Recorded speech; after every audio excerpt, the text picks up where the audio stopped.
একটা চড়ুই পাখির মধ্যে আল্লাহ পাক কি পরিমাণ দয়া দিয়েছেন, কি পরিমাণ দয়া দিয়েছেন। তার মধ্যে তো মানুষের মতন বোধ শক্তি নেই, বোধ শক্তি নেই। তার মধ্যে তো মানুষের মতন জ্ঞান বুদ্ধি নেই। এই চড়ুই পাখির দিকে তাকাইলে আমরা দেখতে পাই তার মধ্যেও কি পরিমাণ দয়া আল্লাহ পাক দিয়ে দিয়েছেন। সে তার বাচ্চার জন্য কত সুন্দর করে একটা বাসা বানায়। চড়ুই পাখি তার বাচ্চার জন্য কত সুন্দর করে একটা বাসা বানায়। ওরে জগতের সমস্ত মানুষ এই ধরনের বাসা দেখে খুবই আশ্চর্য বোধ করে, খুবই আশ্চর্য বোধ করেন। কিভাবে আল্লাহ পাক এই ছোট্ট একটা পাখির মধ্যে এত জ্ঞান দিয়ে দিয়েছে, এত বুঝ দিয়ে দিয়েছে, এত সুন্দর করে সে কত সুন্দর করে একটা বাসা বানায়। এই বাসাটা তার বাচ্চার জন্য বানায়, সে থাকার জন্য বানায়, তার বাচ্চার জন্য সে বাসাটা বানায় এবং তার বাচ্চাকে মুখের মধ্যে আদার নিয়ে নিয়ে তার বাচ্চাকে খাওয়ায়, মুখের মধ্যে পানি নিয়ে তার বাচ্চাকে সে লালন পালন করে। কত দয়া মায়া করে, কত দয়া মায়া করে। চড়ুই একটা পাখি, ছোট্ট একটা মাখলুক চড়ুই, ছোট্ট একটা মাখলুক চড়ুই পাখি, সে তার বাচ্চাকে কি পরিমাণ দয়া মায়া করে, কি পরিমাণ ভালোবাসে। একেবারে তিলে তিল করে তার বাচ্চাকে সে দয়া মায়া করে বড় করে। এই চড়ুই পাখি কত দয়া মায়া করে তার বাচ্চাকে লালন পালন করে, মুখে করে আদার নিয়ে খাওয়ায়, মুখে করে পানি নিয়ে খাওয়ায়। এইভাবে পা পা করে তিল তিল করে তার বাচ্চাকে সে বড় করে। ঠিক তদ্রূপ আমরা দেখতে পাই আল্লাহ পাকের আরেকটা মাখলুক হলো মুরগি। মুরগি তার বাচ্চাকে কি পরিমাণ মায়া করে, কি পরিমাণ মহাব্বত করে। সর্বক্ষণিক মুরগি তার বাচ্চাদেরকে নিয়ে থাকে। শক্তিশালী বিড়ালকে, শক্তিশালী বিড়ালের উপর সে আক্রমণ করেন তার বাচ্চাদেরকে হেফাজত করার জন্য।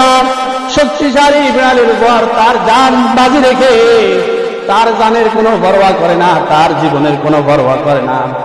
এই শক্তিশালী বিড়াল যে তাকে হত্যা করে ফেলবে, তাকে মেরে ফেলবে, এগুলার কোনো পরোয়া করে না, কোনো পরোয়া করে না। ওই বাচ্চাদেরকে হেফাজত করার জন্য শক্তিশালী বিড়ালের উপর আক্রমণ করে, বিড়ালের উপর আক্রমণ করে। আল্লাহ পাক কি পরিমাণ দয়া মায়া দিয়ে দিয়েছেন পিতা মাতার মধ্যে।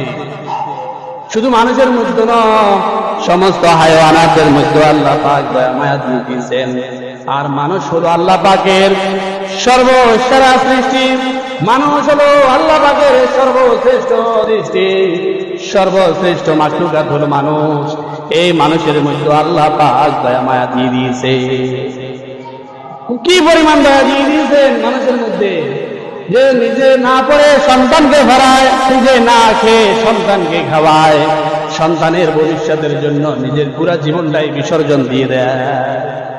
সন্তানের সুন্দর ভবিষ্যতের জন্য নিজের পুরা জীবনটাকে বিসর্জন দিয়ে দেয় মা বাবা। এই জন্য আল্লাহ পাক পবিত্র কালামে হাকিমের মধ্যে, আল্লাহ পাক পবিত্র কালামে হাকিমের মধ্যে মা বাবার কদর সম্পর্কে এত গুরুত্ব দিয়েছেন, এত গুরুত্ব দিয়েছেন। যেখানে আল্লাহ পাকের জাতের সত্তা সংযুক্ত, যেখানে আল্লাহ পাকের জাতের আলোচনা করেছেন, আল্লাহ পাকের জাতের আলোচনা করেছেন, সাথে সাথে পিতা মাতার গুরুত্ব নিয়েও আলোচনা করেছেন। যেখানে আল্লাহ তার নিজের জাতের অস্তিত্ব নিয়ে আলোচনা করেছেন, সেখানে সাথে সাথে পিতা মাতার গুরুত্ব নিয়েও আলোচনা করেছেন। তাহলে এতে বুঝে যায় পিতা মাতার গুরুত্ব অপরিসীম। وَقَضَى رَبُّكَ أَلَّا تَعْبُدُوا إِلَّا إِيَّاهُ وَبِالْوَالِدَيْنِ إِحْسَانًا। আল্লাহ পাক বলে, ও দুনিয়ার মানুষেরা, তোমরা আমার ইবাদত করো, আমি আল্লাহর ইবাদত করো।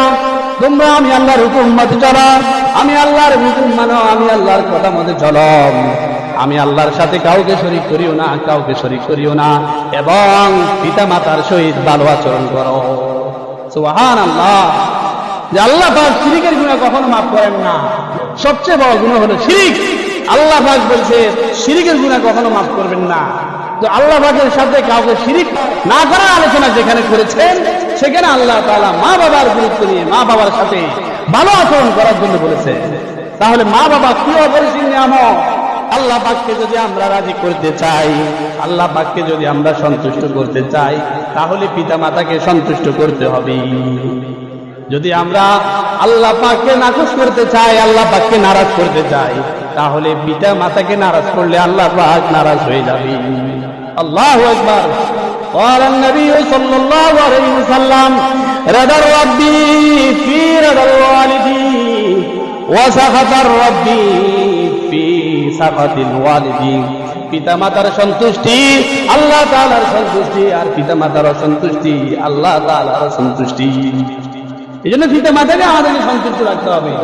ডান বাকি রেখে পিতা মাতাই হলো আমার জন্য জান্নাত, পিতা মাতাই হলো আমার জন্য জাহান্নাম। আমি যদি পিতা মাতাকে সন্তুষ্ট করি তাহলে আল্লাহ তাআলা আমার জন্য জান্নাতের ফয়সালা করবে, আর যদি পিতা মাতাকে আমি অসন্তুষ্ট করি তাহলে এই অসন্তুষ্ট করার কারণে আমাকে জাহান্নামে যাওয়া লাগবে। পিতা মাতা যেই হোক না কেন, হোক সে মুসলমান, হোক সে অমুসলিম, হোক সে মুত্তাকি, অথবা হোক সে কাফের, যে হোক না কেন পিতা মাতা তাকে সন্তুষ্ট করতে হবে। আল্লাহ তাআলা পবিত্র কালামে হাকিমের মধ্যে বলেন, ওয়াইন জাহাদাকা আলা আন তুশরিকা বি মা লাইসা লাকা বিহি ইলম মা লাইসা লাকা বিহি ইলম ফালা তুতিহুমা وصاحبهما في الدنيا معروفا في الدنيا معروفا। এই আয়াতটা নাযিল হয়েছে হযরত সাদ ইবনে আবি ওয়াক্কাস রাদিয়াল্লাহু তাআলা আনহুকে কেন্দ্র করে।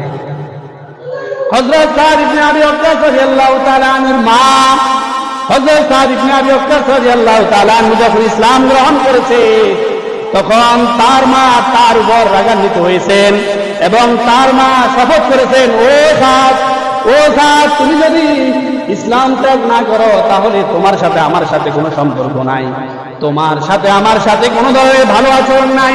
ও সাদ, তুমি আমার ঘরেও থাকতে পারবে না এবং তোমাকে আমি ত্যাগ করবো, তোমাকে আমি ত্যায্য করে ফেলবো।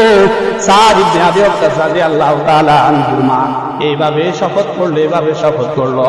তখন সাদ ইবনে আবি ওয়াক্কাস রাদিয়াল্লাহু তাআলা আনহু তাওবা করে রাসূল সাল্লাল্লাহু আলাইহি সাল্লামের দরবারে এসেছেন।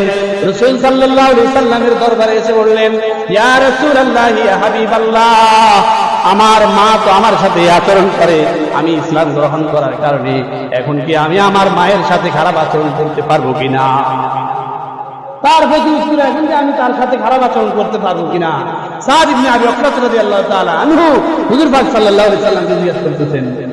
সাথে সাথে আল্লাহ তাআলার পক্ষ থেকে কোরআন আয়াত নাযিল, সাথে সাথে আল্লাহ তাআলা পবিত্র কালামে হাকিমের মধ্যে বলেন, ওয়াইন জাহাদাকা আলা আন তুশরিকা বি মা লাইসা লাকা বিহি ইলম। ও রাসূল, আপনি আপনার উম্মতদেরকে বলে দেন, যদি তোমাদের মা বাবারা অজ্ঞতাবশত জ্ঞান নাই আমার সম্পর্কে, আমি আল্লাহ সম্পর্কে জানি না, আমার সম্পর্কে তাদের অজ্ঞতাবশত যদি তোমাদের সাথে কোনো খারাপ আচরণ করে, তবে তোমরা এবং কি আমি ব্যতীত অন্য কাউকে পূজা করতে পারে, আমি ছাড়া অন্য কাউকে খোদা বলে মানার জন্য বলে, তাহলে তোমরা মানি ফালা তুতিহুমা, তোমরা ওই মা বাবার কথা শুনিও না। যদি আমি আল্লাহ ব্যতীত অন্য কারো ইবাদত করতে বলে তাহলে তোমরা ওই সমস্ত হারাম কথা তোমরা শুনিও না, শোনার বান করে থাকবে, কিন্তু এর প্রতি উত্তরে খারাপ আচরণ করতে পারবে না। وصاحبهما في الدنيا معروفا في الدنيا معروفا। তোমরা তোমাদের পিতামাতার সহিত দুনিয়ার মধ্যে ভালো আচরণ করবে।